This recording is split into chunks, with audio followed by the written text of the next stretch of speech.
আজকে আমি হাজির হয়ে গেলাম একদম অজানা ভর্তা। সেটা আমি 100% শিওর এই ভর্তা কেউ কোনো দিন খায়নি।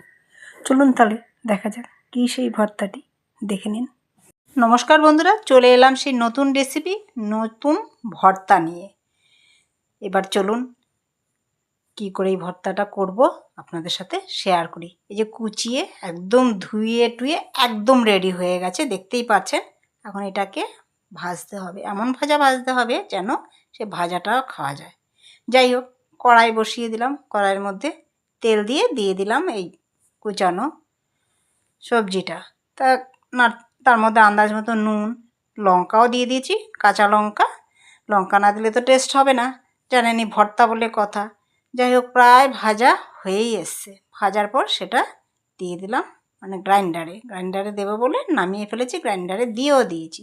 তারপর দেখতে পাচ্ছেন পেস্ট অলরেডি হয়ে গেছে, লঙ্কা শুদ্ধটা পেস্ট হয়ে গেছে। এটা এমনিতেও খাওয়া যাবে, এটাকে তেলে না দিলেও চলবে, কিন্তু আমি আবার এটাকে সর্ষের তেল কড়াইতে দিয়ে কালো জিরা ফোড়ন দিয়ে দেবো। কড়াই বসিয়ে দিয়েছি, তার মধ্যে কালো জিরা ফোড়নও দিয়ে দিলাম, দিয়ে তার মধ্যে সেই পেস্টটা ঢেলে দেবো। আর যারা পেঁয়াজ রসুন খায়, পেঁয়াজ রসুন দিয়ে তো পেস্ট করতে হবে। যারা না খায় না, যেমন আমি খাবো না বলে পেঁয়াজ রসুন দিইনি, কিন্তু পেঁয়াজ রসুন দিলে মানে এত মাছ মাংস ওইদিকে থাক, এই ভর্তাটা দিয়ে আপনি ভাত খাবেন। তারপরে এটাকে নাড়তে তার শরীরের পুরো জল শুকিয়ে নিংড়ে নিতে হবে। যাই হোক, প্রায় হয়েই গেছে, ঘেটে নেড়ে এটা শুকনো হয়েই গেছে, খাওয়ার উপযুক্ত হয়েই গেছে ভর্তাটা। দেখতে সবুজ, শুধু একবার করে খেয়ে দেখেন। আমি 100% কেউ খায়নি এই লাউয়ের খোসার ভর্তা। জেনে গেলেন তো জিনিসটা কি, লাউয়ের খোসার ভর্তা।